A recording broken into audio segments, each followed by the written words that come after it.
Lá em Isaías, capítulo 9.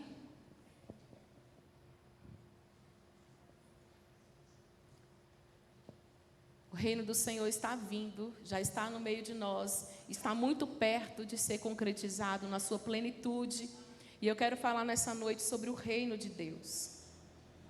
E eu quero começar lendo os textos desde o Antigo Testamento até o Novo. Deixa eu ver quem está ali a ler. Nós vamos começar lendo Isaías 9, versos 6 e 7. A palavra do Senhor diz assim: porque um menino nos nasceu, um filho se nos deu. O governo está sobre os seus ombros, e o seu nome será Maravilhoso Conselheiro, Deus Forte, Pai da Eternidade, Príncipe da Paz, para que se aumente o seu governo e venha a paz sem fim sobre o trono de Davi e sobre o seu reino, para o estabelecer e o firmar mediante o juízo e a justiça desde agora e para sempre. O zelo do Senhor dos Exércitos fará isto. Aleluia. O governo de Deus, desde o nascimento do Cristo, ele tem crescido, mas chegará o dia que o governo dele não terá fim. Ele será implantado sobre as nações da terra e nós estaremos debaixo desse governo. Você pode dar glória a Deus por isso? Glória a Deus. Humberto de Deus, não fecha muito não, que eu fico me sentindo dentro de uma latinha. Agora eu queria que você abrisse comigo, se a Letícia puder colocar para nós, Daniel capítulo 2, verso 44. Eu quero que você faça essa... Nosso Pai, volta como estava. Quero que você faça essa linha do tempo comigo, desde o Antigo Testamento até o Novo Testamento. Eu quero que você comece a visualizar o que a Bíblia fala sobre o reino de Deus. E aí, de repente, em Daniel, verso 2, capítulo 2, verso 44, a palavra do Senhor diz lá no final: o Deus do céu suscitará um reino que não será jamais destruído. Aleluia! Esse reino não passará a outro povo. Ele esmiuçará e consumirá todos esses reinos, mas esse reino subsistirá para sempre. Glória a Deus. Agora vá comigo para Lucas, capítulo 16, verso 16.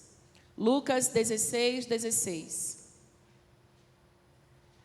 A palavra do Senhor diz assim: a lei e os profetas vigoraram até João. Desde esse tempo vem sendo anunciado o evangelho do reino de Deus. Aleluia. Agora vá comigo para Mateus capítulo 3, verso 2. Aleluia. Mateus 3, verso 2.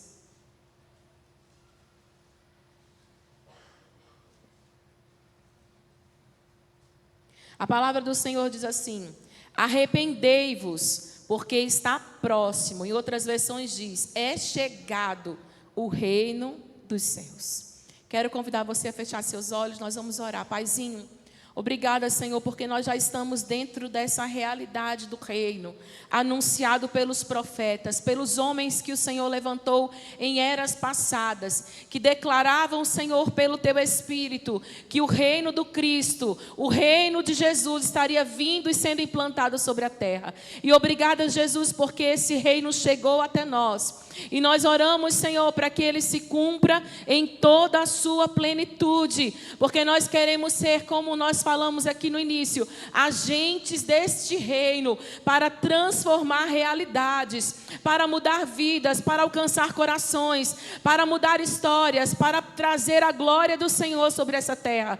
Por isso, Senhor, nos ajude a sermos esses a quem o Senhor escolheu e transportou para o reino do Filho do Teu amor, em nome de Jesus. Aleluia.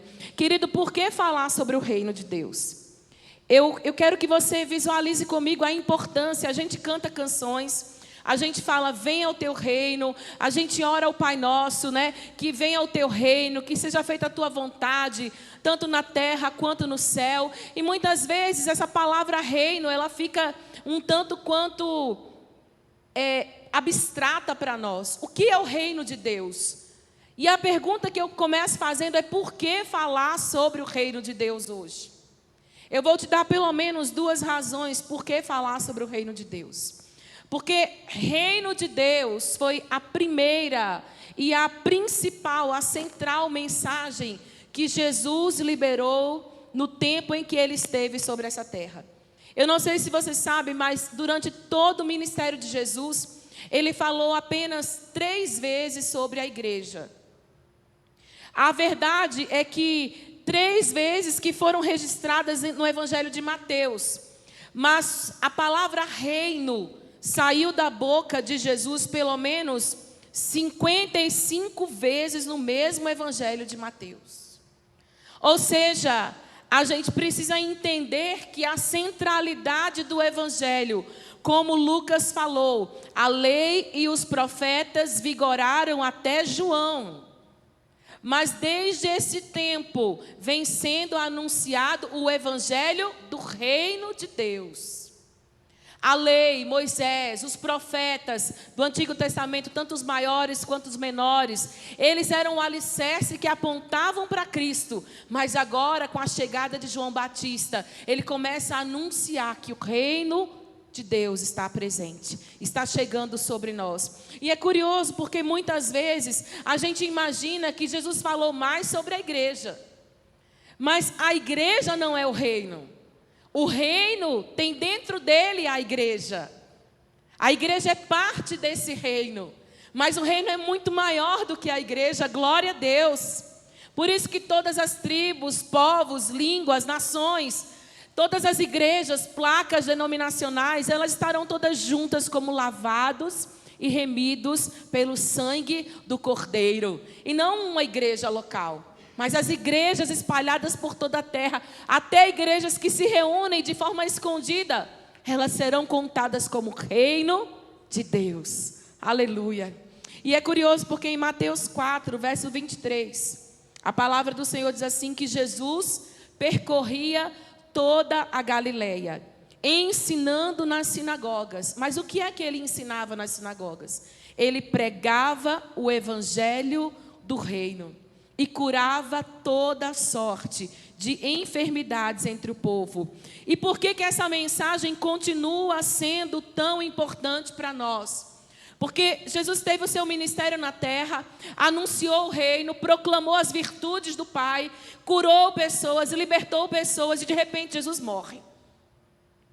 E quando Jesus morre e vem a ressuscitar, a gente pensa, ele vai falar coisas inefáveis, ele vai trazer realidades que nós não conhecemos. E se você abrir comigo em Atos, capítulo 1, verso 3, você vai ver que a mensagem do Cristo vivo não mudou.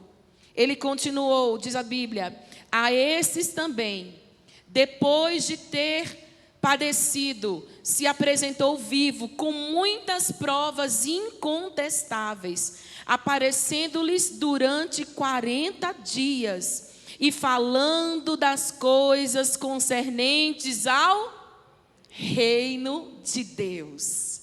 Então nós não podemos imaginar que nós, os agentes do reino, temos outra missão que não a do próprio Senhor da Seara, aquele que anunciou. E por que Jesus, ele anunciou? Por que Jesus orou assim? Por que Jesus falou assim? Por que Jesus chama os seus discípulos? No momento em que eles estão vendo Jesus orar, e eles dizem para Jesus, Jesus, olha, nós nem sabemos orar, nos ensine a orar. E você conhece Mateus 6, verso 9 e 10, a palavra do Senhor diz que quando os discípulos queriam aprender como falar com o Pai, a oração que Jesus lhes ensinou foi, portanto, vós orareis assim: Pai nosso que estás nos céus, santificado seja o teu nome, venha o teu reino, faça-se a tua vontade, assim na terra quanto no céu.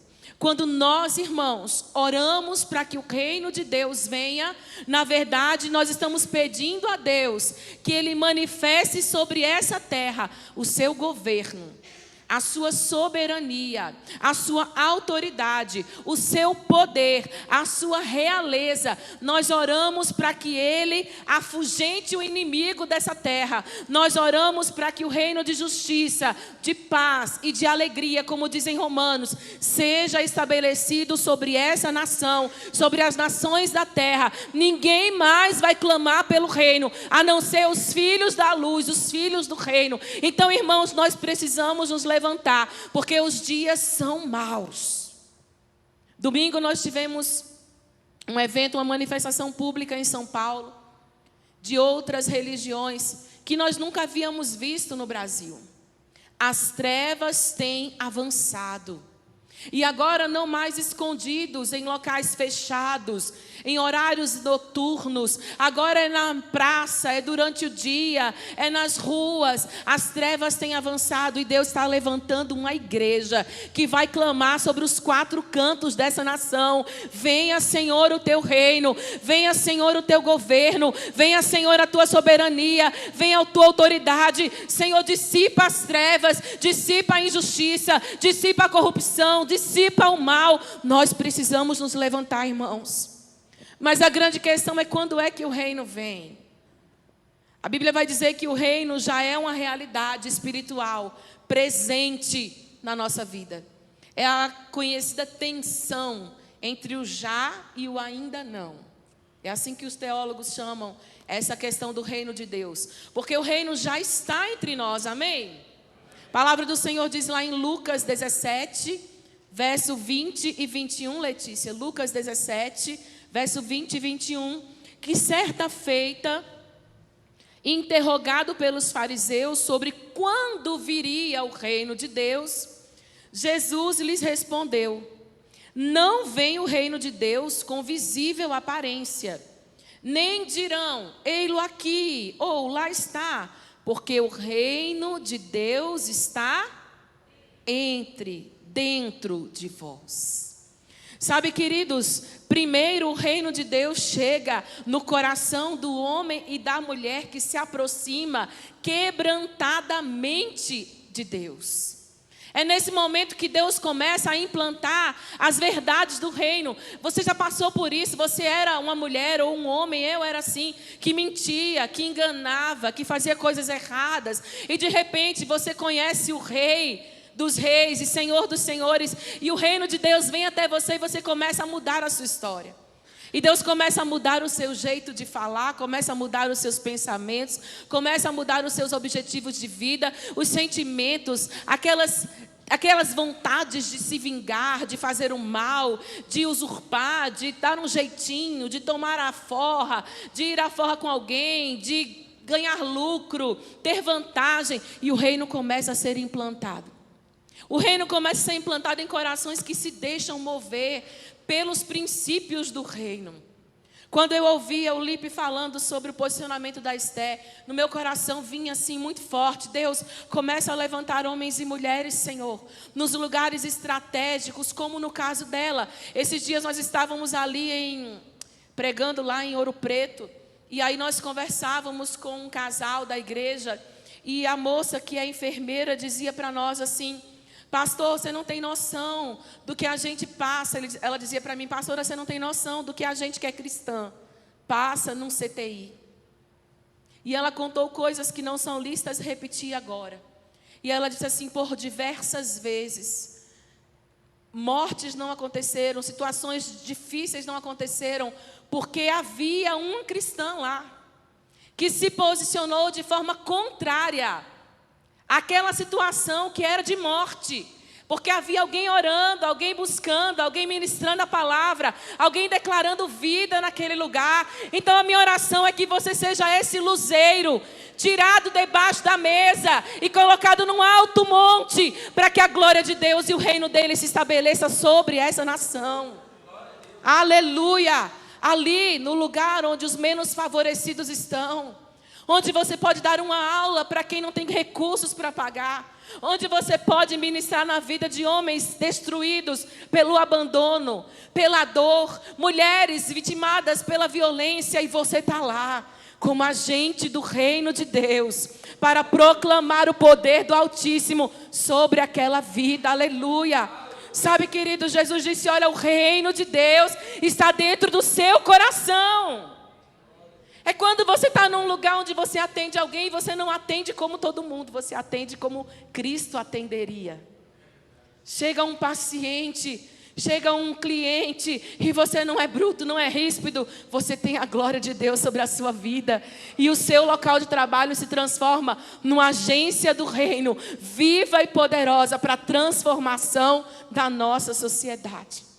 Jesus, ele mostra que o reino de Deus, ele tem facetas muito particulares. Na verdade, o reino de Deus não é falação. Diga para o seu irmão, não é sobre falar demais. O reino de Deus é sobre ação.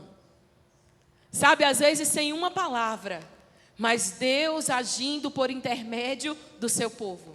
É curioso porque lá em Lucas, capítulo 11, verso 20, Jesus vai afirmar: se, porém, eu expulso os demônios pelo dedo de Deus, certamente é chegado o reino de Deus sobre vós.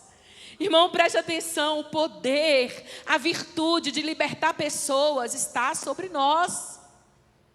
A Bíblia diz que Ele entregou à igreja a mesma autoridade e o mesmo poder. Isso é reino de Deus. É ver pessoas cativas, oprimidas, angustiadas, e nós nos levantarmos para orar por elas, dizendo: olha, chegou o tempo da sua libertação. Deus está aqui comigo e eu quero liberá-lo sobre a sua vida também. É chegado o reino de Deus sobre você. Sabe, irmãos, Colossenses 1,13 vai dizer o seguinte: que Ele nos libertou do império das trevas. Diga, império das trevas. Meu Deus, olha onde é que nós estávamos, irmãos. Debaixo de um governo, de uma autoridade, de um domínio, de força, em trevas. Mas Ele nos libertou de lá. E olha o que o texto diz: e nos transportou, aleluia, para o reino do Filho do seu amor. Sabe onde eu e você estamos hoje? Estamos posicionados num lugar de glória, num lugar de poder, num lugar de cura, num lugar onde há virtude, num lugar onde há perdão, num lugar onde há a manifestação dos dons espirituais. No reino de Deus, nós estamos lá, neste lugar. E o reino de Deus é uma realidade espiritual, nós falamos, dentro de nós, Jesus disse. Mas também é uma realidade física, futura, que se dará no milênio. Diga para o seu irmão, no milênio, o reino de Deus, diga para o seu irmão, o reino de Deus será visível, físico, e nós estaremos lá. Glória a Deus, eu vou estar lá. Eu vou estar lá, e você? Amém. Olha o que o texto diz, abra comigo, lá em Apocalipse 26. Aleluia. Apocalipse 26, capítulo 20, verso de número 6. A palavra do Senhor diz assim: bem-aventurado e santo é aquele que tem parte na primeira ressurreição. Sobre esses a segunda morte não tem autoridade. Aleluia. Pelo contrário, serão sacerdotes de Deus e de Cristo, e reinarão com Ele os 1000 anos. Meu Deus, vai chegar um tempo que nós estaremos reinando nessa terra com Cristo por 1000 anos. Irmão, você consegue visualizar o que é o reino de justiça implantado sobre o mundo? Um reino onde não há corrupção, onde não há fraude, onde não há roubo, onde não há mentira. Um reino de equidade, onde o cetro de equidade vai governar sentado sobre um trono. Cristo estará lá e nós seremos os agentes que vão governar com Ele. Meu Deus, igreja, nós vamos estar lá. Então, há essa tensão do já e do ainda não. Já está dentro de nós, mas não é visível ainda. Mas quando ele chegar, será visível, físico, material, e nós estaremos lá, reinando com Cristo para sempre. E naquele dia, Mateus 25, 34, então o rei dirá aos que estiverem à sua direita: venham benditos do meu Pai, entrem na posse do reino que vos está preparado desde a fundação do mundo. Meu Deus, existe um reino preparado para nós nos apossarmos dele. Irmão, preste atenção, é como quando você compra algo. Você faz um contrato de compra e venda, mas você não adentra na posse do local até que você seja o quê? O detentor da posse, possa usufruir daquele lugar e também possa posteriormente ter a propriedade dele. Enquanto não te derem a autorização, você não possui. Mas vai chegar um dia que o Senhor vai bradar dos céus e vai dizer: venham, venham, venham, venham, venham benditos do meu Pai, venham, entrem e tome posse, tome posse, tome posse, pode entrar. O reino foi preparado para vocês desde antes da fundação. Olha, eu estava ali gerando o mundo, criando todas as coisas, e eu pensei, eu tenho que preparar um reino para eles. E aí eu comecei a preparar um reino, e agora vocês vão poder entrar nele. Aleluia, irmãos, isso é tremendo. Isso é tremendo. A igreja precisa anunciar o reino, porque a verdade é que nós temos a necessidade de confirmar a nossa eleição, no sentido de fomos eleitos para entrar nesse lugar. Nós não podemos perder esse lugar. Abra comigo a sua Bíblia em 2 Pedro capítulo 1, verso 10 e 11. Esse é um alerta do apóstolo Pedro.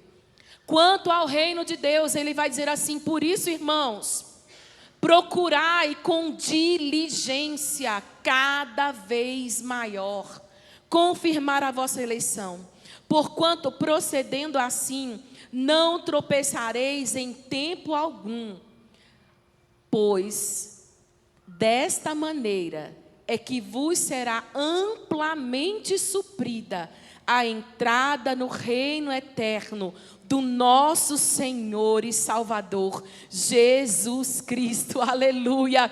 Ou seja, o reino está dentro de mim, o reino está entre nós, o reino não é visível, mas eu preciso me esforçar, eu preciso ser diligente para ter a minha entrada suprida de forma ampla, no dia que eu tiver que tomar posse desse reino. Por isso, irmãos, a gente tem que se esforçar na fé.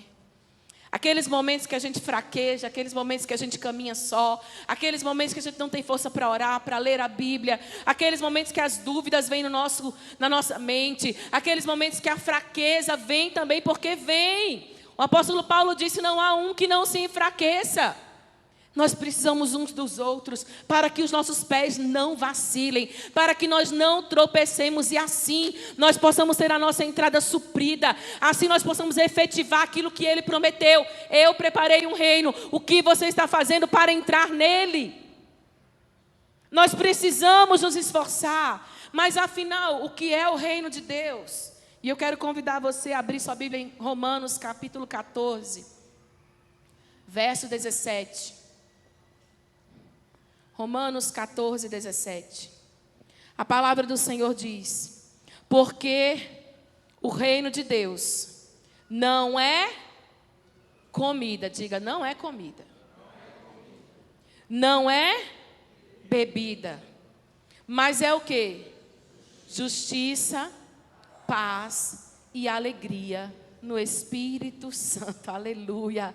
A verdade é que o sentido da palavra hebraica Malkut no Antigo Testamento e da palavra grega Basileia no Novo Testamento, que aliás aparece 144 vezes no Novo Testamento, a palavra reino de Deus aparece 144 vezes no Novo Testamento, significa posição de soberania, de autoridade exercida por um rei. Então, quando a gente pensa em reino de Deus, a gente pensa que existe alguém sentado num trono, governando, e esse alguém tem autoridade sobre os seus súditos. Esse alguém tem governo para determinar, ele tem autoridade para dar ordens, ele tem, acima de tudo, soberania. Imagina comigo alguém que já estudou sobre a monarquia e sabe que a monarquia é o governo de reis. Em alguns lugares aceitam-se rainhas, mas o rei ali, ele é a voz suprema da nação. Quando ele dá uma ordem, os súditos não questionam a sua ordem. E é curioso porque o reino de Deus parece muitas vezes que está sendo trocado por reinos diminutos, reinos diminuídos. Porque o rei dos céus estabelece uma ordem para nós, os seus súditos, e nós muitas vezes questionamos a ele. E nós dizemos: Senhor, mas por que tem que ser assim? Senhor, mas por que tem que ser desse jeito? Nós somos súditos de um rei que sabe o que está fazendo. Ele é sábio e ele sabe como trabalhar na nossa história, na nossa vida. Não deve haver questionamento sobre as decisões de um rei que é soberano, de um rei que tem autoridade, que tem domínio para governar, um rei que tem governo sobre tudo. O governo de Deus, ele está sobre os homens, mas ele se manifesta de maneiras distintas. Essa realização da vontade de Deus e o gozo das suas bênçãos que acompanham a sua vontade não é da nossa maneira, é da maneira de Deus. E esse é o grande problema.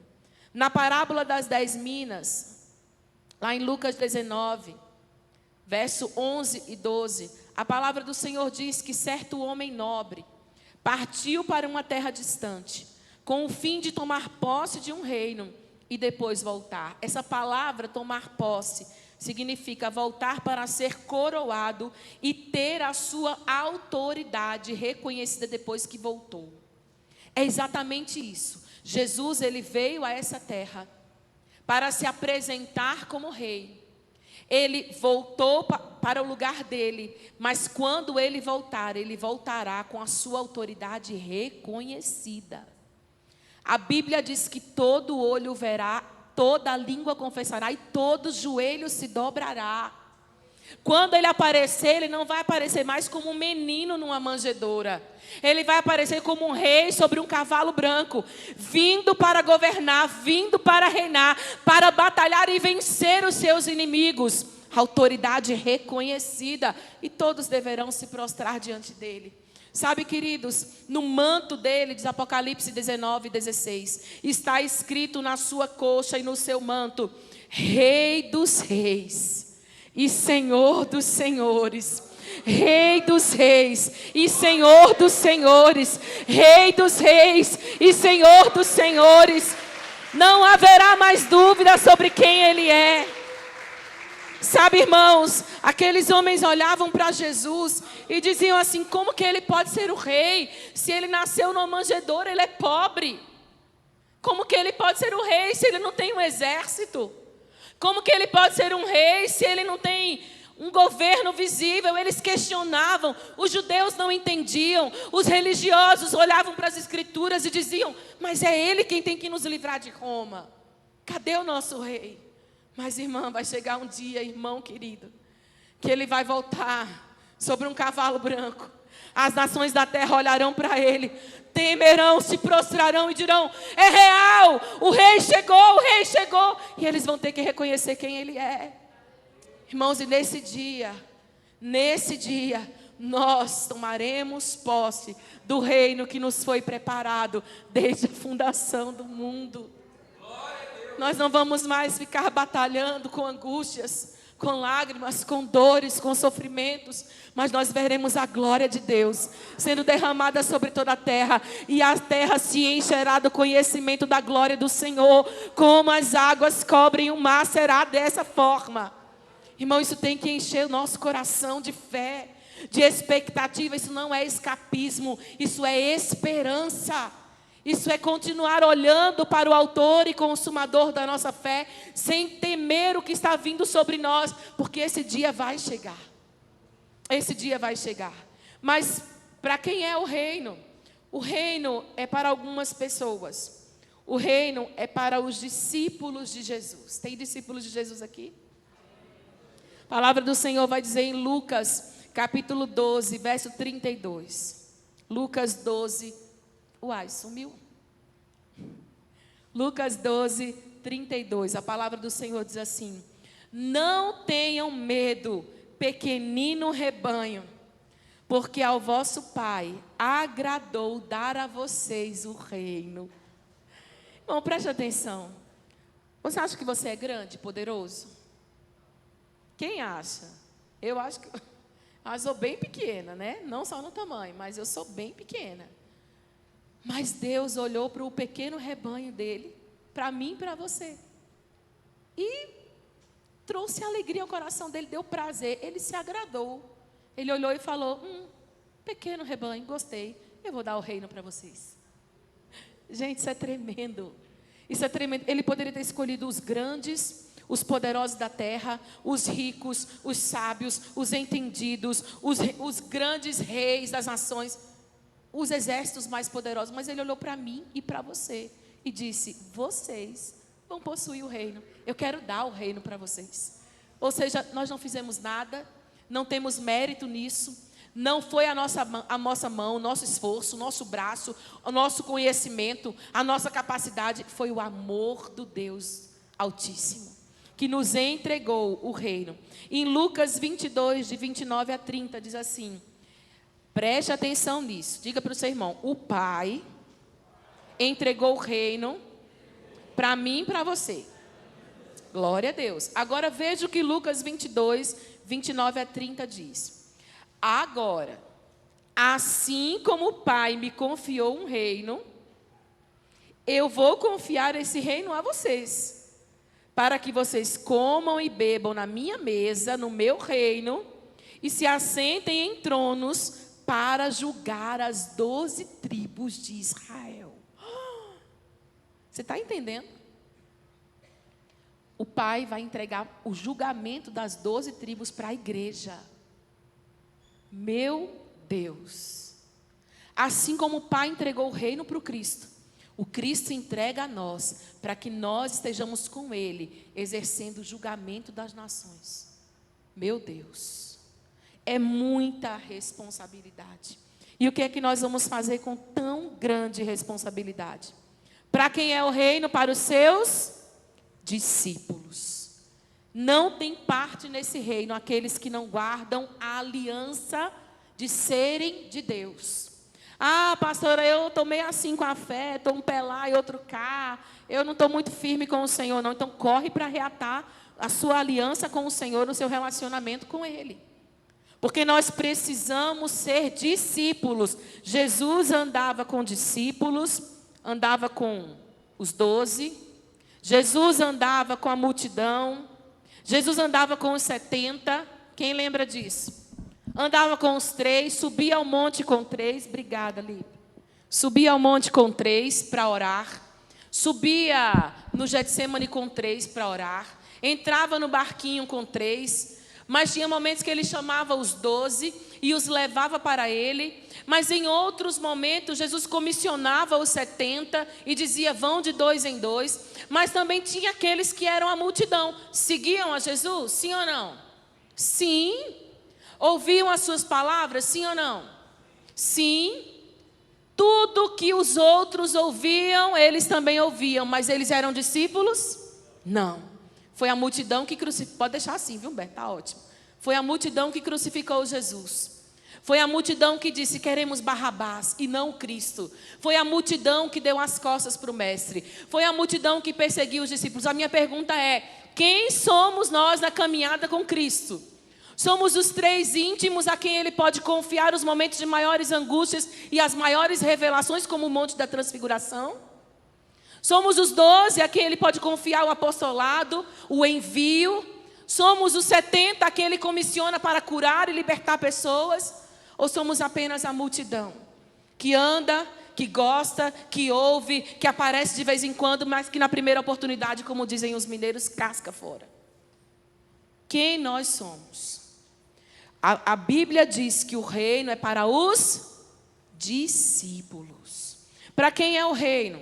O reino é para aqueles que se esforçam para possuir o reino. Abra comigo a sua Bíblia em Mateus 11, verso de número 12.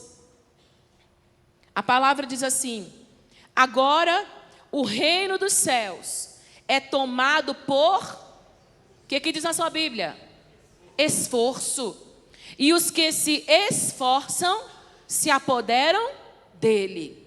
Essa palavra no grego, esforçar, porfiar, por entrar pela porta, porfiar para tomar o reino, esforçar, ela mostra a figura de alguém que está sangrando após uma grande corrida, uma batalha, mas ainda sangrando e arrastando, ela consegue entrar.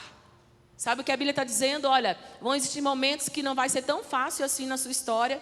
Você vai ter que fazer um esforço maior. Você vai muitas vezes até arrastar para entrar. Mas continue se esforçando. Diga amém. Eu quero liberar sobre a sua vida. Não importam as circunstâncias que você e eu enfrentamos. Nós seremos aqueles que jamais retrocederemos. Nós não somos dos que retrocedem, mas daqueles que avançam sempre para a conservação da alma, como disse o autor aos Hebreus. Esses somos nós. E a palavra do Senhor vai dizer que além de ser daqueles que se esforçam, tá ótimo, Dani, obrigada. Também são para aqueles que não se amoldam a uma vida religiosa. Abra comigo a sua Bíblia no capítulo 5 de Mateus, verso de número 20. Pastora, misericórdia, nós vamos abrir muitos textos hoje. Porque nós precisamos entender a realidade do reino de Deus. Mateus 5, verso 20 vai dizer assim: porque eu digo a vocês, que se a justiça de vocês não exceder em muito a justiça dos escribas e fariseus, vocês jamais entrarão no reino dos céus. Quem eram os escribas? Eram os copistas. Eram aqueles que liam, sabedores da lei, que exerciam a função de ensino. Quem eram os fariseus? Eram os religiosos, aqueles que guardavam cada mínimo detalhe da lei, mas que ao mesmo tempo eram orgulhosos e hipócritas. Representavam um grande teatro na sua fé. E Jesus está dizendo para os seus discípulos: olha, se a sua justiça for como a dos escribas e dos fariseus, você não vai conseguir entrar no reino. O que ele está dizendo? Olha, conhecer muito a lei, conhecer muito a palavra, saber todos os versículos, entender os textos, dar aula, explicar, fazer discipulado, ter célula, e não praticar o que você conhece, não te garante entrada no reino dos céus. Mas e se você for um religioso incrível, que devolve o dízimo, que ajuda os pobres, que dá roupa, comida, que socorre o necessitado, mas se você não for humilde e simples, autêntico, mas ao contrário for orgulhoso como um fariseu, o reino de Deus também não é para você. Ou seja, se a nossa justiça não exceder em muito a dos escribas e dos fariseus, nós não vamos entrar jamais no reino dos céus. Mas aqueles que fazem a vontade do Pai têm garantido essa entrada. Mas é curioso porque muitas vezes a gente acha assim: Senhor, mas eu faço tanto. Abra comigo a sua Bíblia em Mateus 7, 21. Olha o que o texto diz. Um texto muito conhecido de nós, todos nós. A palavra do Senhor diz assim: nem todo que me diz Senhor, Senhor, entrará no reino dos céus, mas somente aquele que faz a vontade do meu Pai que está dos céus. Então imagina, numa igreja que tem 10.000 pessoas, quantas pessoas dizem Senhor, Senhor? Quantas? Me fala um número aí. Todas. Isso, Elimar, todas. Pelo menos 10.000 pessoas estão dizendo Senhor, Senhor, me cura. Senhor, Senhor, me salva. Senhor, eu te adoro. Senhor, eu te amo. Senhor, eu quero te servir. Senhor, eu quero te conhecer. Mas olha o que o texto diz. Não é quem me chama de Senhor, mas é quem me obedece. É quem faz a vontade do meu Pai que está nos céus. Senão, não tem lugar no reino. Irmãos, é muito difícil entrar no reino. Porque é muito fácil ter Jesus, mas permanecer fazendo a sua vontade é que é mais complicado. É quando Deus fala assim, olha, abra mão disso, retrocede naquilo, não faz aliança assim, não firma compromisso dessa maneira, não ande com essa pessoa, começa a ir para o secreto, ora, fala comigo, lê a palavra, tem intimidade, não roube, não fraude, não seja desonesto. Irmão, é muita coisa. Mas glória a Deus que nós temos a Jesus, que é aquele que nos conecta com o Pai, é aquele que abriu novo e vivo caminho, aquele que nos deu acesso à sua presença. Temos o Espírito Santo que nos ajuda em todas as coisas, que nos fortalece, que nos impulsiona, que nos levanta quando estamos caídos, que nos faz prosseguir quando queremos retroceder. Temos o selo do Espírito Santo de Deus em nós. Aleluia! E como é, irmãos, que então esse reino se manifesta agora aqui no nosso meio? De duas maneiras. Nós falamos lá atrás que o reino está dentro, diga dentro, mas ele também tem que estar fora. Eu quero que você abra comigo Romanos 14, 17. A palavra do Senhor diz assim, que o reino de Deus não é comida e nem é bebida, mas ele é justiça, paz e alegria no Espírito Santo. Então, de uma forma interior, o que é que tem que abundar dentro de nós? Justiça, paz e alegria. Então vamos pensar, alegria, fruto do Espírito. Ah, pastora, mas não dá para ser alegre o tempo inteiro, não. Não dá para ficar rindo o tempo inteiro, não. Não dá para fazer de conta que eu não estou sentindo dor. Não dá para fingir que eu não estou sofrendo. Não é essa alegria. É aquela que nós cantamos no início, não é? A paz, a alegria, o gozo. Não é porque tudo vai bem, mas é porque nós temos a quem? Ao Senhor. Eu alegrai-vos sempre no Senhor, outra vez vos digo alegrai-vos, não é porque não está difícil a situação, é porque nós sabemos em quem nós temos crido, e que Ele é poderoso para nos salvar, para nos livrar, para restaurar a nossa história, para mudar a nossa sorte. Nós sabemos que Ele é, aleluia. Então eu me alegro no Senhor, eu não me alegro porque tenho 10 contas para pagar. Eu me alegro porque eu sei que o nosso Senhor é o dono do ouro e da prata. E com uma palavra Ele provê o recurso para me dar suficiência para eu pagar as contas. Eu me alegro em quem Ele é. Eu me alegro no seu poder. Eu me alegro nos seus milagres. Eu me alegro nas suas promessas. Eu me alegro na sua palavra. Então o reino de Deus precisa ser alegria dentro de nós e fora de nós também. Pastor João costuma dizer, né, que havia uma época que eram aqueles crentes carrancudos, né? Aquela cara fechada e tal. Aí hoje, nós podemos ser cristãos que refletem a alegria de Cristo. Olha comigo, Jesus ele ia para festas. Ele ia para jantares. Ele ia para casamentos. Ah, então Jesus era festeiro? Era. Está chocado? Ele era festeiro. As crianças olhavam para Jesus e queriam fazer o quê? Ai, socorro, que pessoa carrancuda. Não, elas corriam. Por que elas corriam ao encontro dele?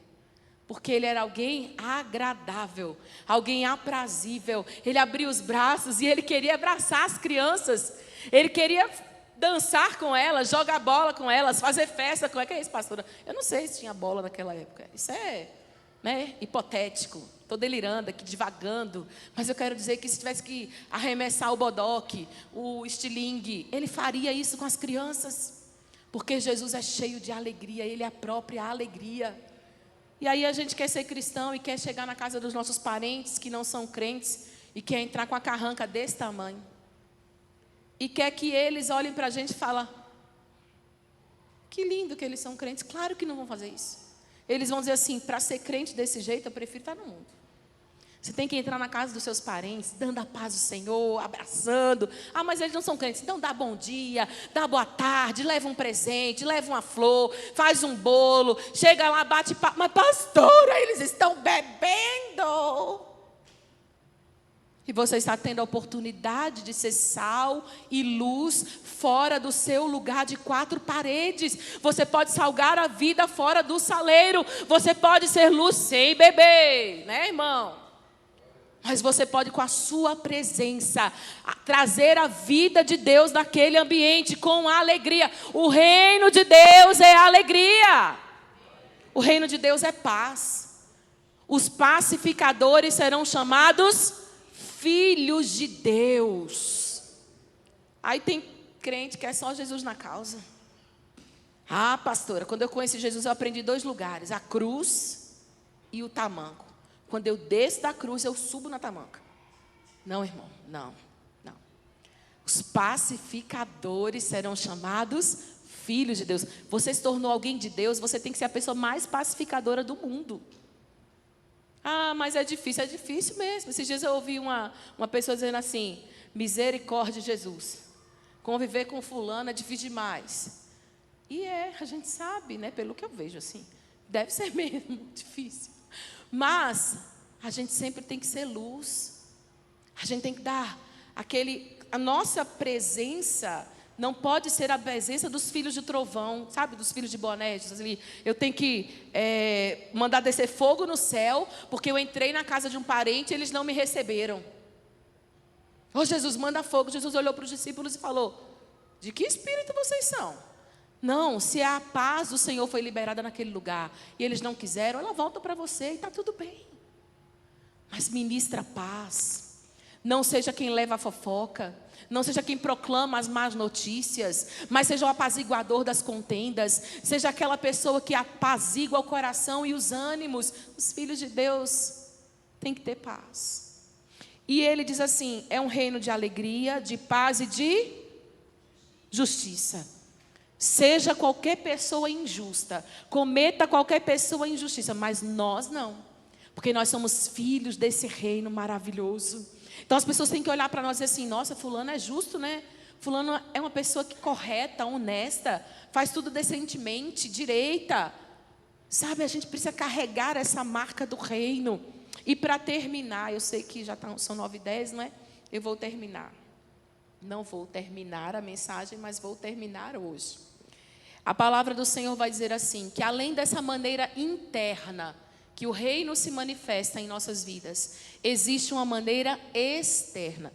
Lucas 10, verso de número 9, a palavra do Senhor diz assim, que Jesus olhou para os seus discípulos e disse: curai os enfermos que houver na cidade, e diga a eles: a vós outros está chegado, ou em outras versões, está próximo, o reino de Deus. Então o reino de Deus carrega também uma expressão exterior. Qual que é? Cura. Irmão, preste atenção, Jesus nos comissionou para orar pelas pessoas e liberar cura sobre elas. Não feche a sua boca. Aonde você encontrar alguém precisando de cura, libere uma palavra de cura sobre o coração dessa pessoa, porque eu e você fomos comissionados para isso. Para dizer: olha, o reino de Deus chegou, e o reino de Deus, por meio de Jesus, se manifestava curando enfermos, libertando cativos, libertando demônios, pessoas de demônios, libertando vidas de enfermidades que eram desde do seu nascimento. Jesus, ele não parou de proclamar o reino de Deus por meio de ações práticas. Não é só falação, é ação. Ah, mas eu cheguei na casa do meu parente e ele não conhece Jesus. E aí o que é que eu vou fazer? Você vai orar por ele. Mas ele não quer minha oração. Pergunta. Fulano, eu estou vendo que você está com tanta dor de cabeça. Eu estou vendo que você está tão angustiado. Eu posso fazer uma oração por você? Eu não tenho poder, não. Mas Deus tem. Mas a gente fica intimidado. Ah, mas ele não conhece Jesus. Ah, mas o que ele vai dizer? Não importa o que ele vai dizer. A nós nos foi entregue a missão de anunciarmos o reino de Deus, de orarmos pela cura, pela libertação, porque o reino de Deus já chegou e visa destruir toda a autoridade do império das trevas. Satanás tem que cair na vida daqueles que estão perto de nós. O reino de Deus chegou e pode operar entre os homens e ser reconhecido pelas pessoas por meio da minha e da sua vida. E eu quero pedir para você ficar em pé, que nós vamos orar nessa hora. Eu ainda tinha, pasme, 2 páginas para pregar ainda, porque é muita coisa sobre o reino de Deus. Mas eu quero encerrar aqui dizendo a você o seguinte: não é abstrato clamar para que o reino de Deus venha. Não é algo que está longe de nós. O reino de Deus está dentro de nós. Não é algo que está apenas para vir no milênio. É algo que já está no meio de nós e precisa sair de dentro de nós para alcançar vidas que também precisam conhecer o Rei dos Reis e o Senhor dos Senhores. Eu quero te encorajar nessa noite, minha irmã e meu irmão. Se você tem aprendido sobre o que o reino de Deus é, chegou a hora de você dizer: Senhor, eu quero ser esse agente do reino. Eu quero ser aquele que vai olhar para alguém angustiado, alguém ferido, alguém entristecido e vai dizer assim: o que está acontecendo com você? Eu vi o seu olhar triste. Nós vamos ser aqueles que vão olhar para aqueles que estão enfermos, como a experiência que o Lipe contou sobre a Esther, e vai dizer assim: olha, eu vou cuidar dessa criança como talvez outro profissional não cuidaria. Eu vou cuidar desse aluno na minha escola, desse paciente no meu consultório, dessa pessoa que mora ao meu lado, desse meu vizinho, desse meu parente, como outros não fariam, porque eu estou num reino de justiça, de paz e de alegria, e eu quero ser a expansão do reino nessa terra. A igreja é agente do reino de Deus nessa terra. Então eu quero orar com você nessa hora. Você que quer ser essa pessoa que faz a diferença. Nós vamos orar para que venha o reino de Deus, para que venha o governo de Deus, para que se estabeleça sobre as nações da terra a vontade, a soberania, a autoridade do Senhor, dizimando ações malignas, principados que se erguem sobre o Brasil, sobre Minas Gerais, sobre Contagem, sobre as cidades dessa terra. Nós vamos nos posicionar como agentes do reino e nós vamos dizer um basta a toda ação do inimigo. Nós vamos profetizar portas sendo abertas, vidas sendo curadas, homens e mulheres sendo impactados, transformados, renovados e restaurados pelo poder do nome de Jesus. Nós vamos declarar essa canção. Enquanto nós cantamos, eu quero convidar você para orar aí no seu lugar. Diga: Senhor, eu quero, Senhor, eu quero, Senhor. Eu quero, Senhor, ser essa pessoa que vai sair desse lugar de intimidação, de inércia, esse lugar de marasmo. Eu quero, Senhor, eu quero ter a minha boca santificada como Isaías teve, para proclamar as tuas virtudes. Eu quero ter fogo nas minhas mãos, autoridade e poder, para colocar sobre o enfermo e ele ser curado. Eu quero, Senhor, ter os meus ouvidos abertos para ouvir os decretos do céu e profetizar sobre a minha vizinhança, sobre a minha família. Para dizer que tu és o rei. Declare isso. Para dizer que tu és o Senhor.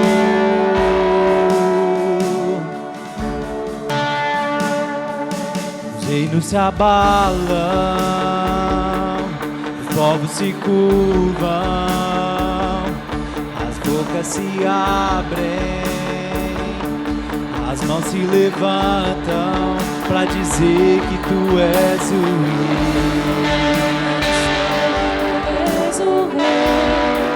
Para dizer que tu és o Senhor.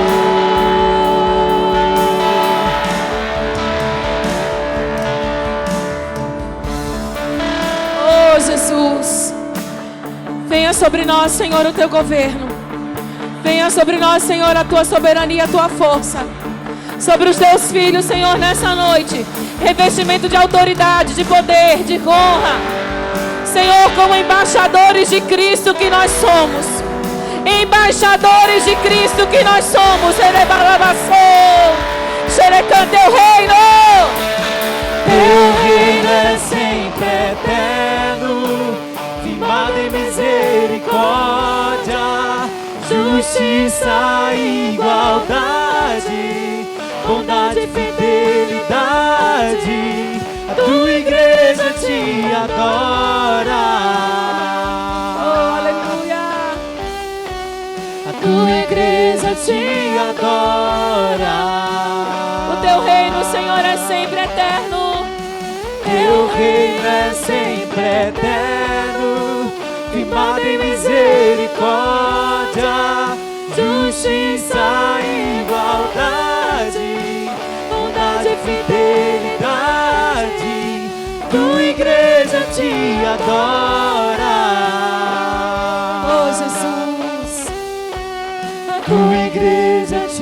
adora.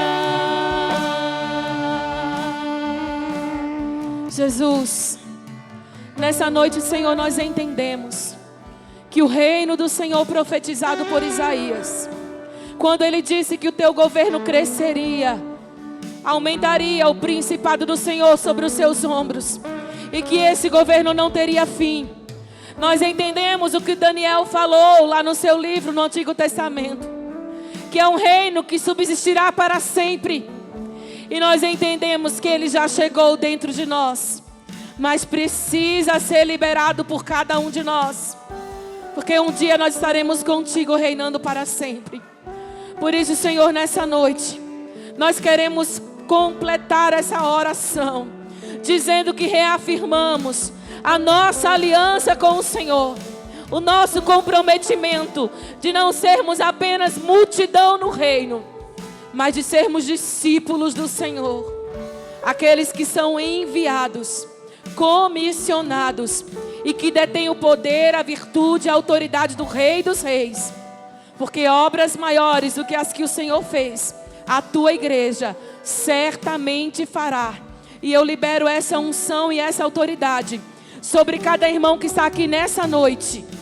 Receba, meu irmão, receba, minha irmã, a autoridade, poder, ousadia, unção do Espírito para liberar a obra de Deus, o reino de Deus.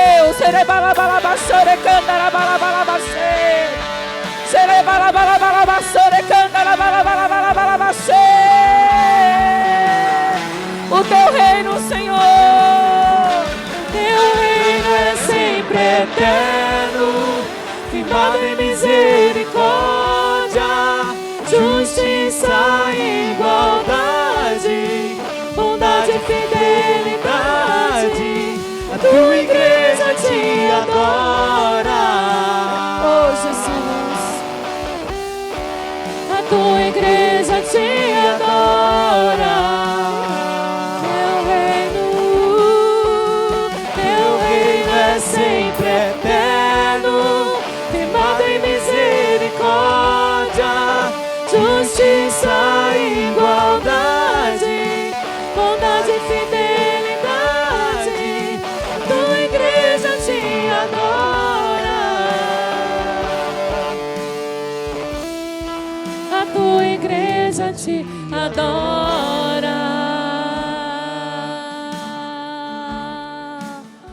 aleluia. A igreja do Senhor te adora, Jesus. Deus te abençoe, queridos. Aleluia. Glória a Deus. Que venha o teu reino. Amém? E que a vontade do Senhor seja feita. Em nome de Jesus. Antes da gente se despedir, eu queria que você usasse 30 segundos só para abençoar quem está perto de você. Uma oração que você, assim que começa, já está terminando. Mas 30 segundos bem intencionado. Dá a mão ao seu irmão. Irmã com irmã, irmão com irmão. A não ser o Jairo, né? E quem está casado aí, que já está do lado da esposa, já está aí, então pode orar. 30 segundos contados no relógio. Ore e abençoe o seu querido irmão, em nome de Jesus. Obrigado, Deus, porque o teu reino está entre nós. Obrigado, Deus, porque a tua vontade tem sido feita. Obrigado, Deus, porque não há hoste do inferno que possa impedir o avanço do reino do Senhor entre nós. Obrigado porque a igreja do Senhor ficou nessa terra para implantar essa verdade.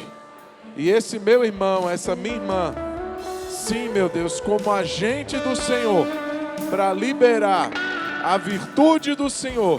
Abençoe a vida dele, abençoe a casa dele, abençoe a vida dessa irmã, a família dela, em nome de Jesus. Amém, amém. Glória a Deus. Dá um abraço no seu querido irmão, em nome de Jesus. Que a graça de nosso Senhor Jesus Cristo, que o amor de Deus o Pai, que a consolação do Espírito Santo seja sobre todos nós, povo de Deus, hoje e para sempre. Amém. Deus abençoe a sua vida. Vá em paz em nome de Jesus.